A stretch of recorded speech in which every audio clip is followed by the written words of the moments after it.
الشيطان الرجيم أعوذ بالله من الشيطان الرجيم بسم الله الرحمن الرحيم الحمد لله رب العالمين والصلاة والسلام على أشرف الأنبياء والمرسلين وعلى آله وصحبه أجمعين. Our respectful Director of Triple IT, Deputy Director, Assistant Director, Officers, our moderator today, Sister Juaira, brothers and sisters, among the attendees, Assalamualaikum warahmatullahi wabarakatuh. Thank you very much for your commitment and consistency in attending our program. This is the fourth series of my subject under the revelation as source of knowledge.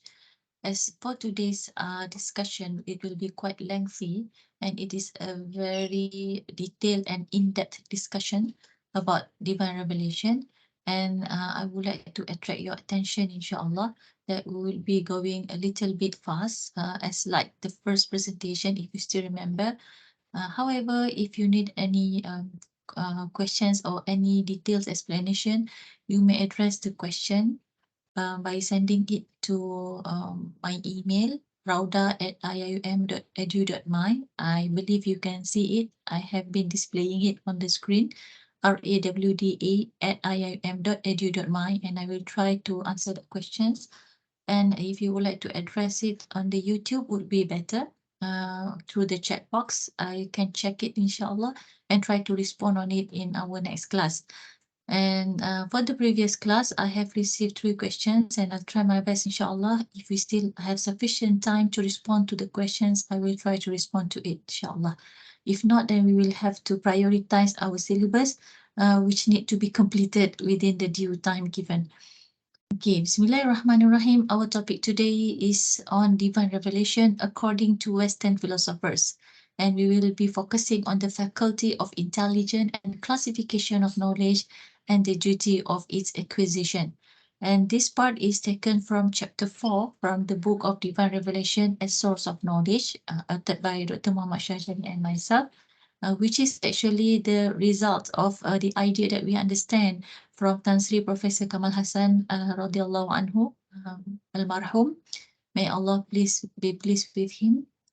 And with that inspiration, Dr. Muhammad Shahjani has initiated this book so that we can see the theory of integration and Islamization of knowledge and how to relevantize Islamic knowledge into the modern sciences. Okay, this is actually taken from chapter 10 and chapter 7, the summary of 2 chapters. Therefore, I have mentioned earlier that it could be a little bit lengthy discussion, but we try our best to focus on the important things, and I'll go quite fast, inshallah. We have discussed on the divine revelation from Islamic perspective, and we have defined on the 6 interpretation and definition of divine revelation from the Quran. Now we would like to see on what is divine revelation to the Western philosophers so that we can compare and therefore we can come up with a conclusion why we say that divine revelation is a source of knowledge, and regardless of what disciplines of knowledge, we can always find the sources in the Quran.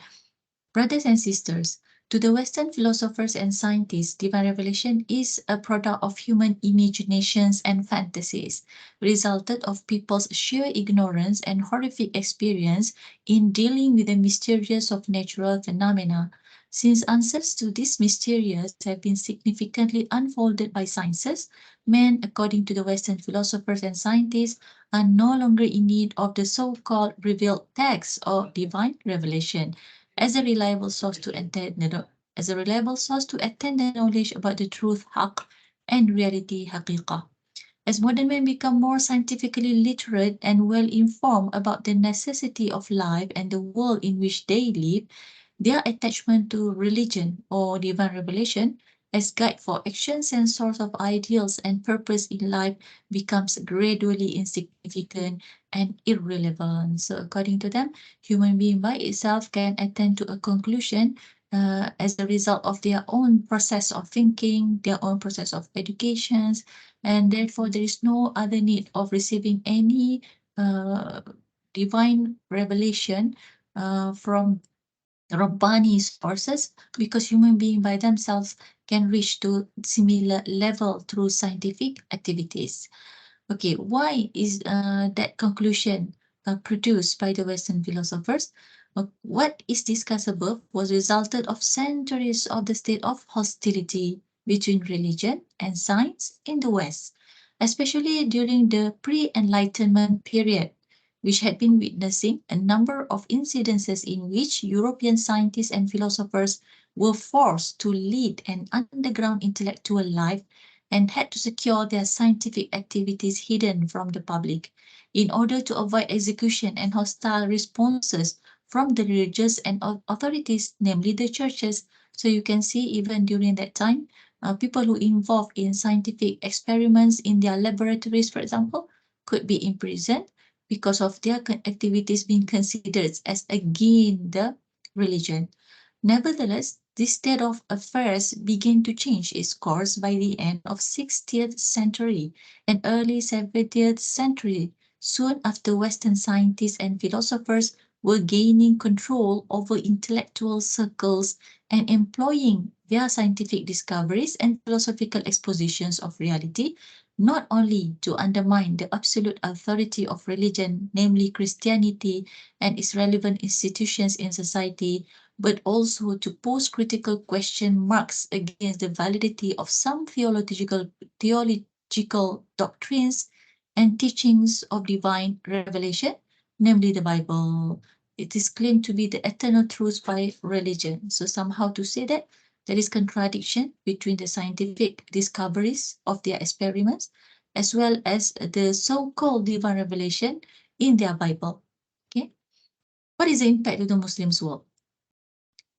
Unfortunately, this general apathy as a statement of anti-tradition movement was targeting against not only the biblical sacred texts and sources, but also against all the religious texts belong to other religious traditions, including Judaism, Islam, Hinduism, Buddhism, and others. So, as a result, we can see although the first who go against their own holy scriptures, who go against their so-called divine revelation teaching, are the Christianity during the pre-Enlightenment period. Unfortunately, upon their exit from those pre-Enlightenment period, they had brought in the similar ideology into other religion, including Islam. Their demand for reinterpreting and re-evaluating religious texts independent from orthodox methodology, widely applied by traditional scholars and theologians, has now found its followers in the Muslims world. In Indonesia, for example, a country with the largest Muslim population in the world, a movement that is dubbed as liberal Islam is now getting popular by portraying itself as a true representative of truly modern, democratic, unprejudiced, and moderate Islam that can make business with all and for all. As a result, the Christian scientists and philosophers were divided over the place of divine revelation, that is the Bible, according for Christianity, and its relevance vis-a-vis the advancement of science and knowledge, and its relation to human reason. They can be summarized as follows. There are three groups altogether, brothers and sisters. So we can see the first summary of the first group.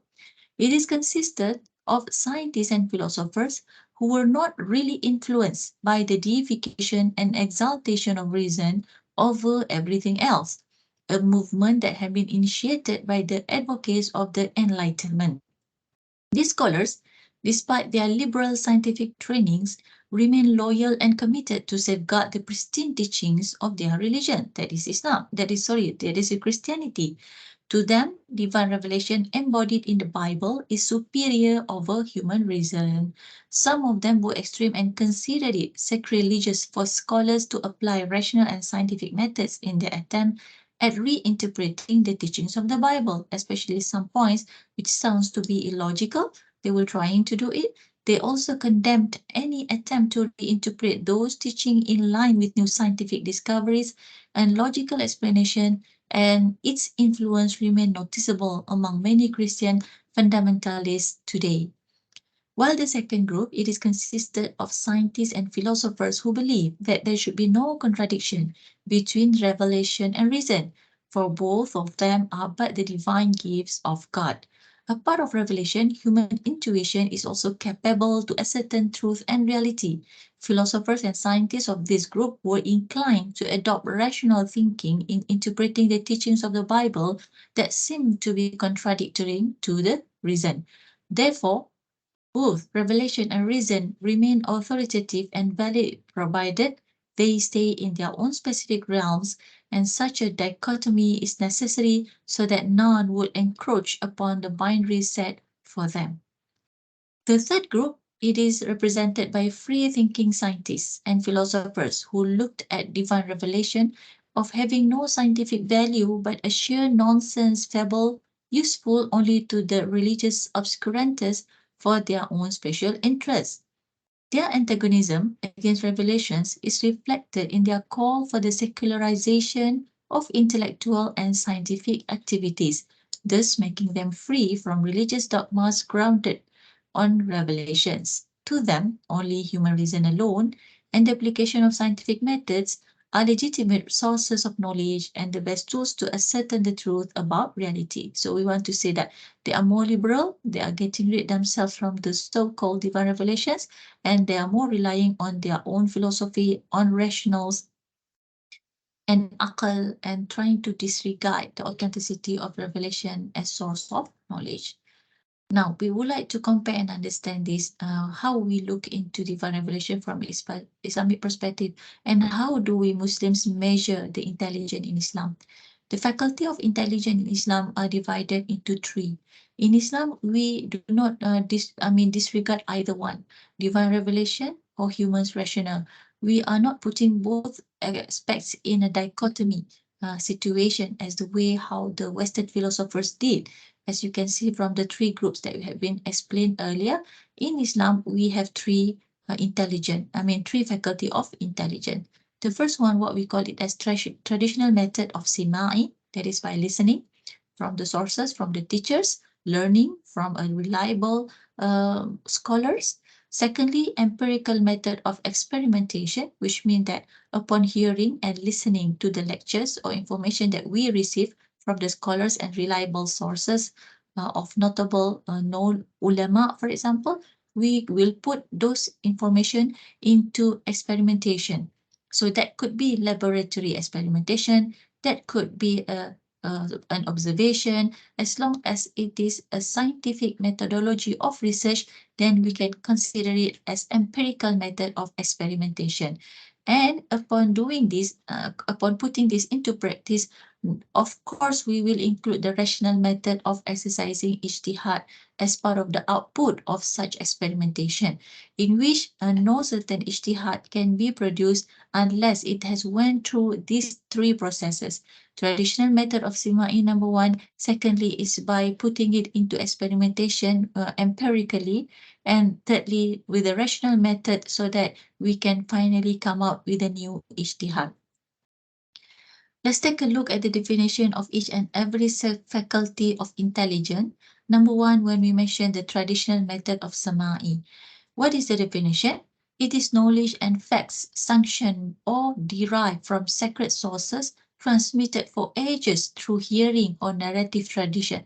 So sacred sources in our tradition is the Quran itself, as well as the hadith of the Prophet Sallallahu Alaihi Wasallam, his sayings, doings, approval, and also the reports, narrations by the tabi'in, the atba'i tabi'in, as well as the notable scholars.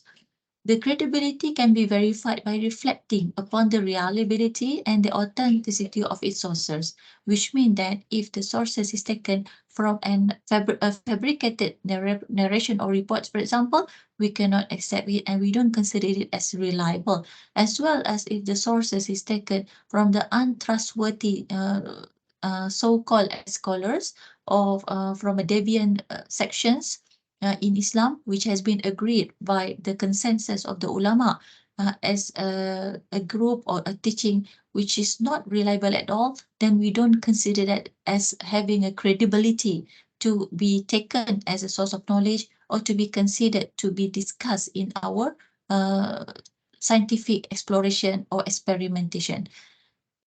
What is the definition of naqli, transmitted? We mentioned earlier many times that we also have knowledge sources from the transmitted narrations and reports, it means that it is a scientific term to describe the traditional method of Sima'i. Okay, so what we call it in Arabic language as talaqi or mushafaha, talaqi mushafaha. We transmit it directly and listen to it directly in front of us from the teachers or from the reliable sources who also narrated it directly from the source which is considered as authentic, that they learn and they gain the information from before conveying it to us.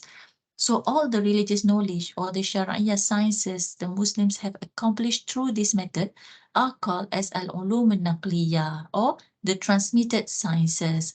Islam recognized the knowledge about metaphysical realities such as the nature of Allah, His attributes and names, Asma'ul Husna, the day of judgment, Yawm al-Qiyamah, the origin and nature of the invisible creatures, al-ghaybiyat, or the one has attained through the traditional method of samai, is equally sound and valid, especially when it is sanctioned or transmitted on the ground of Quranic revelations and authenticated hadith of the Prophet sallallahu alaihi wasallam or hadith sahih. Second is empirical method of experimentation. This is to attain the knowledge of reality by means of conducting scientific experiments or observation, which are empirical in nature. And this is part of the command of Allah SWT in the Quran. In Surah Al-Waqi'ah, verse 83 until 85, Allah said, فَلَوْلَا إِذَا بَلَغَتِ الْحُلْقُومِ وأنتم حينئذ تنظرون ونحن أقرب إليه منكم ولكن لا تبصرون. When the person is about to die, to pass away, and the soul has reached his own halqum, his throat. وأنتم, and we all, the people around them are witnessing that situation, which we call it in Malay as a naza, in Arabic as naza, the person who is in the state of dying. We are all witnessing him. What we don't see what is going on. We don't see the ruh is reaching the halqum, but we can just see the physical reactions toward the situation that they are facing. وَنَحْنُ أَقْرَبُ إِلَيْهِ مِنْكُمْ. Allah said that Allah SWT is the closest to that dying person, even closer than we are, we as the one who are witnessing the process of dying of that person. وَلَكِنْ لَا تُبْصِرُونَ. But we cannot see Allah SWT. Yeah? We know Allah is so close to him, but we ourselves cannot see the existence of Allah because that is part of the ghaibiyat. Okay, so here, but we are commanded to have the process of scientific exploration and experimentation with the command, with the word of tanzurun, afala tanzurun. In the Quran, Allah said, why don't you observe, right? Why don't you put it into experiment? So it is part of the requirement in Islam to always try our best to put things into experiment, but with the consideration and acknowledgement that we have limitations. For example, in this case, whatever related to ghaibiyat, we do not have the access directly to that ghaibiyat. We have to acknowledge this. Allah mentioned in the Quran himself that he do exist, but we cannot see. And that also take place in other aspects of ghaibiyat.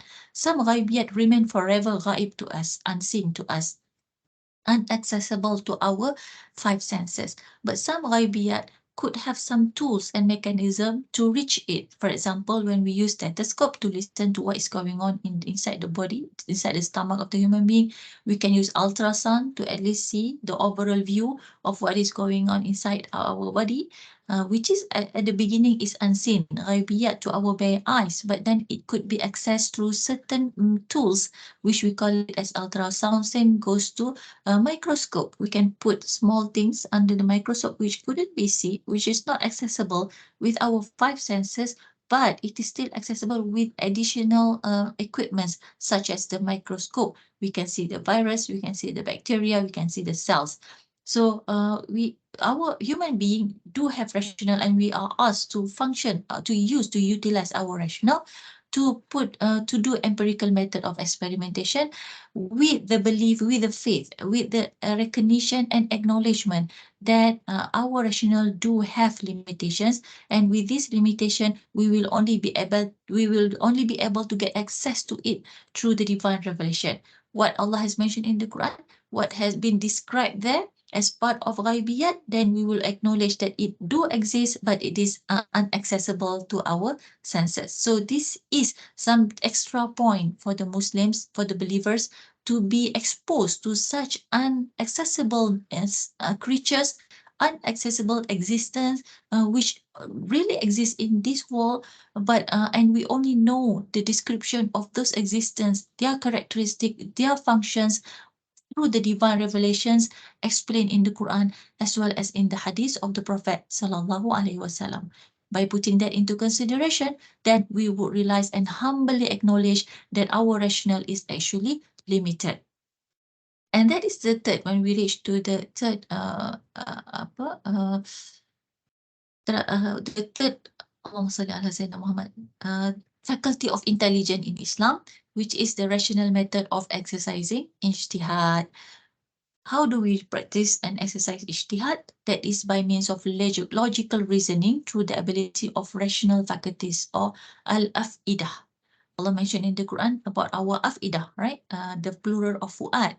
And it comprises of the faculty of reason, al-aql, and the faculty of intellect, al-qalb. So altogether we have three things here, three faculties of rational beings. Not just rational beings must be located here only or limited to this one only.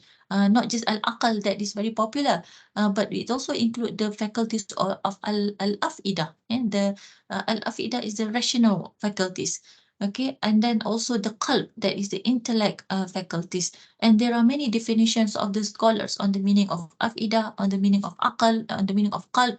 But when we try to integrate all the definitions and put it in one table, then we can see that this is related to another unseen faculty, which is called rational, which Allah has granted to human being. And as a Muslim, we will have to use it following the proper methodology in exercising ijtihad, so that we can come up with new findings which will always bring prosperity to the ummah, and we are not stick and bonded into the blind imitation, taqlidul a'ma, which will destroy the sense of creativity of human being, to always produce new findings which will help us to prosper on this world, on this life, on this earth, imaratul ardi. And that would begin with the ijtihad.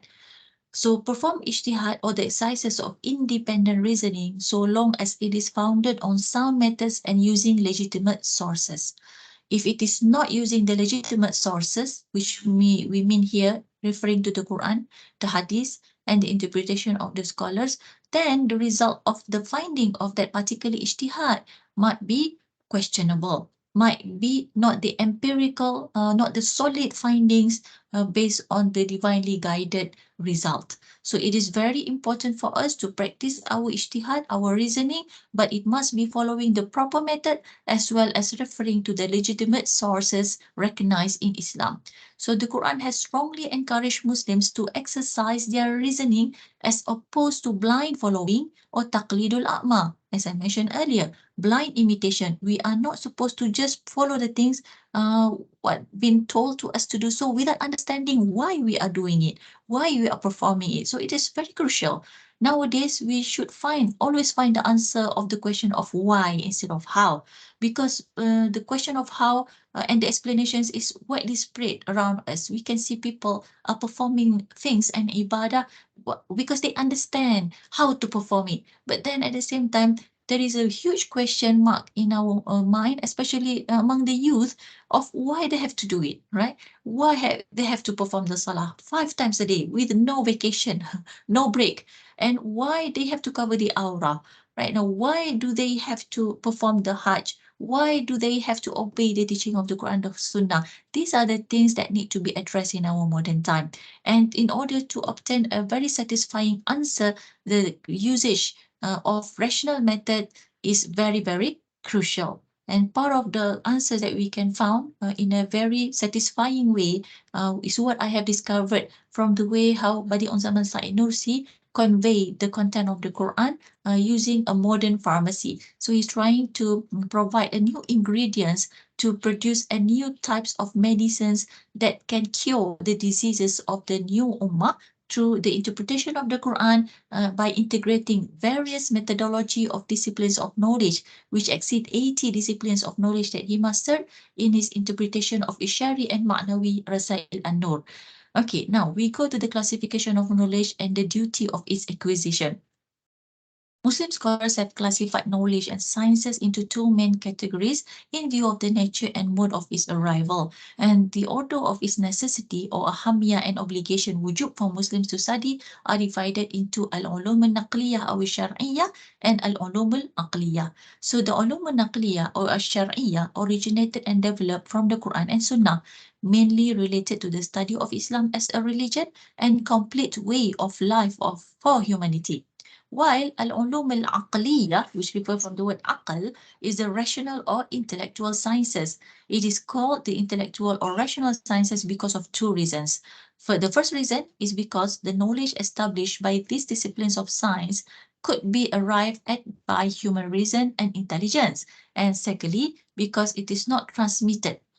It is not like naqli in the same way as the religious, linguistic, and historical sciences. It requires the rational to discuss about it and to study about it and then to come up with a conclusion. Therefore, it is related to the word aqal, aqliyah. Now, let's take a look at the branches of the al-ulum al-naqliyah wa shar'iyyah. The first one, there are three branches. Basically, of course, you can divide it to many more under these three basic branches or categories. The first one is related to aqidah. The second is sharia, and the third is akhlaq. While the aqidah, it covers the theology, science of tawheed, philosophy, metaphysics, principle of religion, which is usuluddin, and then ilahiyah, Sufism, tasawwuf, and Islamic worldview, tasawwur. The Sharia, it covers the study of command of Allah, pertaining to every aspects of the Muslim life and activities, such as Islamic jurisprudence, we call it fiqh, or is the principles of Islamic jurisprudence, that is usulul fiqh, sciences of the Quran, or ulumul Quran, sciences of hadith, ulumul hadith, and the history of the Prophet, Sirah an-Nabawiyah, international relations, siyar, war and peace, maghazi, governance and administration, al-ahkam sultaniyah, and the Arabic language, nahu, bayan, mantiq, and balagha. While the third category or the third branch is akhlaq. It covers the study of the principles of ethics and morality in Islam. It would include also the study of the nature of human actions, the meaning of good and evil, right and wrong, and the ethical instructions for Muslims to emulate the morally good or mahmuda and avoid the morally evil, which we call as mazmuma. So we have akhlaq mahmuda and akhlaq mahmuda. And the purpose of studying akhlaq is to understand which one is mahmuda, which one is mazmuma. The evil one, we want to refrain ourselves from having it. In case if we already having it, then we have to do tazkiyatun nafs, purification of heart, so that we can get rid ourselves from those evil deeds. Or in another way, we can also do tawbah, and we have to do this process continuously to purify our soul, our hearts, our minds from those sorts of evil acts. Because a person who leave himself continuously acting with evil way will lead himself, will expose himself to the way of the dwellers of the hellfire. Na'udzubillah min zalik. We don't want this. So how to constantly struggle to get rid of this kind of evil acts? We have to perform mujahadah, and so that we can achieve the highest possible ranking of spiritual excellence, that is ihsan. What is the meaning of ihsan? أن تعبد الله كأنك تراه فإن لم تكن تراه فإنه يراك. That is when we worship Allah as if Allah is observing us, and if we cannot have that feeling, كأنك تراه, as if we are seeing Allah, but if we cannot perform that way, then we are performing the ibadah as if Allah is observing us. That is the minimum. And then with the level of ihsan, of course, the person will have taqwa, piety, God consciousness, and that lead them to have sincerity in good deeds, ikhlas, performing good deeds for the sake of Allah, no longer for the sake of human being or other creatures, which is called as riya. Certain faith, iman, they can reach the level of iman, and as well as other positive values in oneself, which is actually strengthened by Allah SWT with His help when we are struggling to purify ourselves. These are all the branches of ulumun naqliyah, which we have to take it directly from the Quran and the Hadith, as well as the interpretation of the scholars. Why? Another category which will require us to involve a lot of our rational is called as al-ulum al-aqliyah. For example, there are two major branches here, which is al-ulum al-tabi'iyyah, which include logics, mathematics, the science of nature, cosmology, biology, chemistry, and physics. We need a lot of rational here. And the second is al-ulumur riyadiyah, the applied sciences, such as engineering, architecture and arts, medical sciences, farming, and philosophy. Now, another type of knowledge which is mentioned in the Quran is called as ilmul ladunni. وَعَلَّمْنَاهُ مِنْ لَدُنَّا ilma.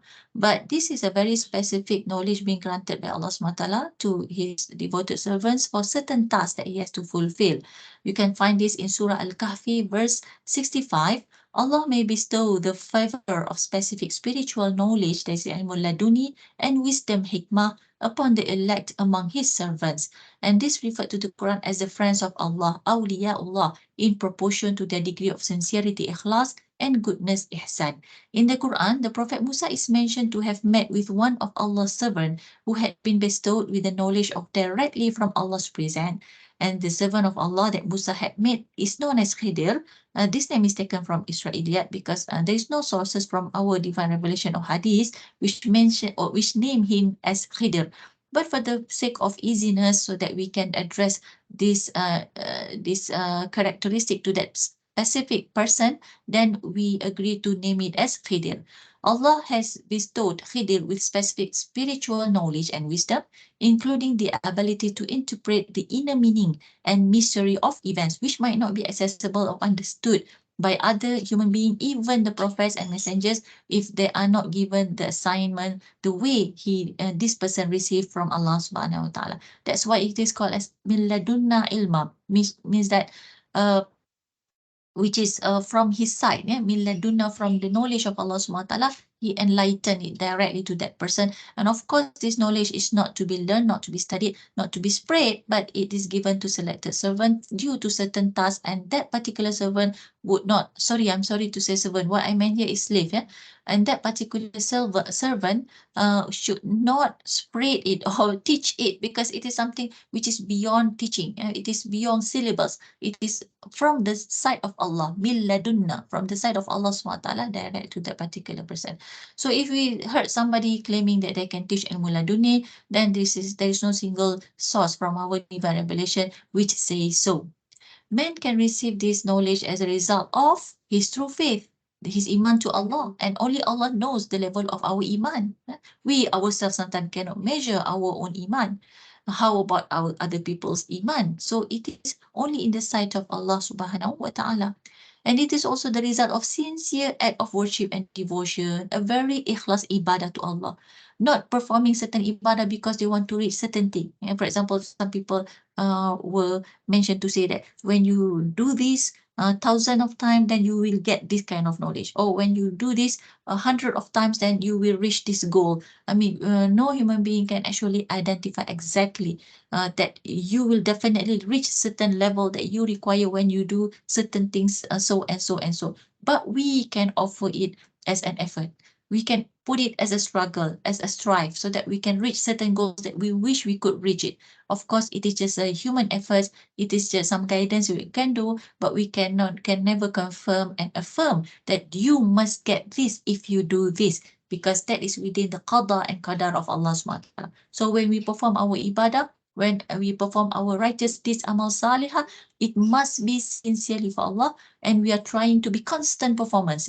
We try to do it istiqamah, steadfast, with a sincere intention, without targeting certain levels or certain achievements that we demand from Allah subhanahu wa ta'ala.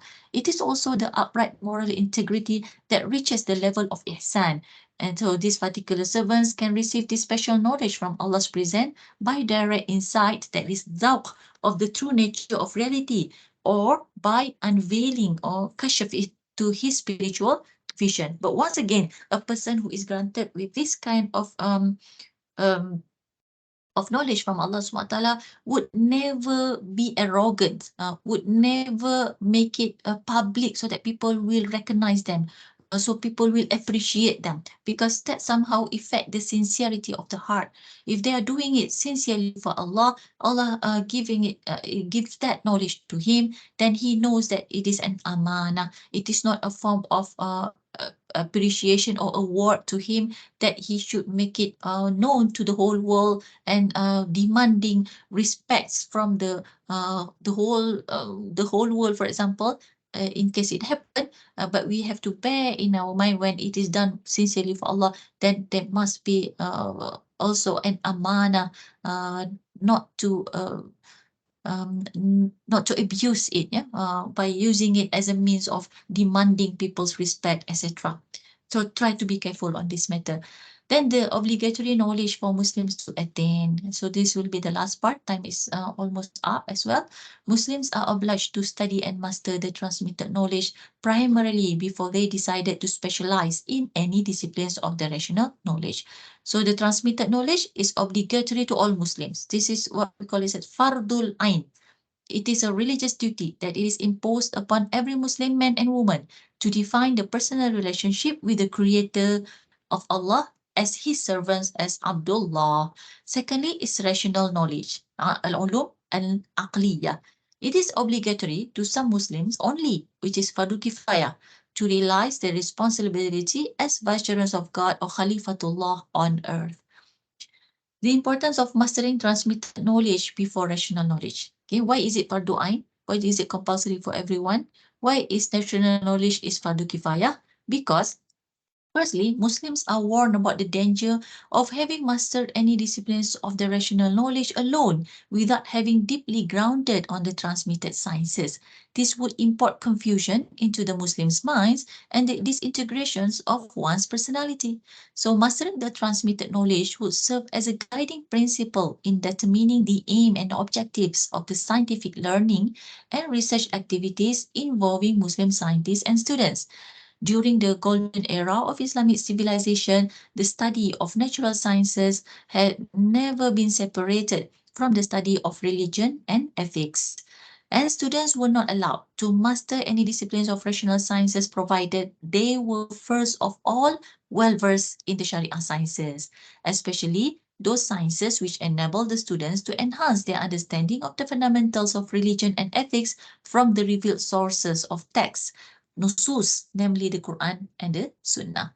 Therefore, you can see as a result of this methodology of integration of knowledge or this way of mastering knowledge from the ulum al-naqliya before ulum al-aqliya has resulted to the production of a very integrated notable scholars in the past who at the same time memorize the whole Quran, memorize the hadith, understanding all fardu ain knowledge before they become an expert in other disciplines of knowledge, that is the rational disciplines of knowledge, al-ulum al-aqliya, including the natural sciences, including the biology, psychology, etc.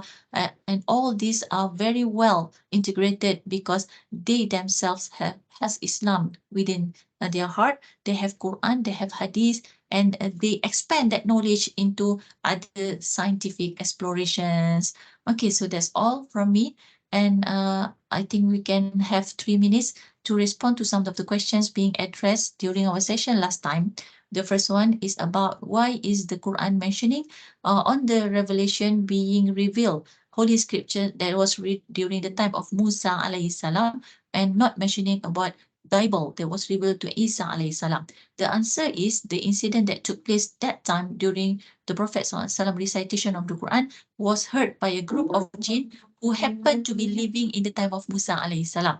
In another way, there is a hikmah behind this hadith. This indicates how long jinn can live in this world. And it has been mentioned in some of the reports, which I'm not sure about the authenticity of those reports. It is stated that jinn can live a very long time. And this ayah is also indicating the existence of jinn who can live for a long duration. That's also the reasons why the number and the quantity of gene available on this universe somehow might be more than the human being itself. So the answer is that I hope that answered the question. Okay, and if they can live for a very long duration from the time of Musa until Prophet Muhammad SAW, we cannot imagine about the existence of some other genes who might have a very long experience on this earth, and even the Iblis himself has been there from the time of Adam alayhi salam and will not be die or pass away, will not die or pass away until the doomsday come. So he will die only when the Yawmul Qiyamah arrive. Okay. And then another question is about communicating with the jinns and while the person is in the state of treatment due to the spiritual disturbance being possessed by either creature, for example. So I am not specialized in this aspect, but to say that those things do really take place. A person when being controlled by other unseen creature. So one of the way of the treatment among those that I have seen and experienced, those having communication with the creature that is possessing the human's body and delivering da'wah the way as we also deliver da'wah to other human being. So that also do take, I mean, can do have success stories. So the way genes possessing human beings, sometimes they are non-Muslim, they don't know what Islam, sometimes they knew about it, but they did not receive a convincing da'wah. So human being as a Khalifah can try to convey the da'wah with verbal communication. And another way, sometimes there are Muslims jinn who are naughty, for example, or who don't know that it is a kind of sinful act, so they need advices, same like human being need advice from time to time. Ad-dinu nasiha, so they also receive advice from the human being. I can say this just based on the observation, experience that I have seen, and there is if so long it is not contradictory, yeah, to the aqidah, to the sharia, then I mean I believe that there is no harm, inshallah. However, some scholars who oppose this kind of idea, of course, if we call the jinn, invite them to come, this is something I think not being taught by the Prophet Sallallahu Alaihi Wasallam. But in the case the jinn is already there, right in front of you, then that communication of da'wah can take place as one of the efforts, in addition of the efforts of focusing only to ruqyah and ask the protection from Allah SWT. Also, something that is more genuine. So I'm not trying to be strict here to and not trying to accuse any kinds of treatment, as long as it is in line with Islam and not promoting harm, as well as something against the Sharia or containing any form of shirk, then we try to tolerate, as long as we know what is the intention, we are clear, our akidah is straight, and we are not causing any kind of deviant in that treatment. May Allah accept it. In case there is something wrong there, we pray that Allah SWT will guide us to correct it from time to time. That's all for me. I'm sorry for any shortcomings. Thank you very much. Assalamualaikum warahmatullahi wabarakatuh.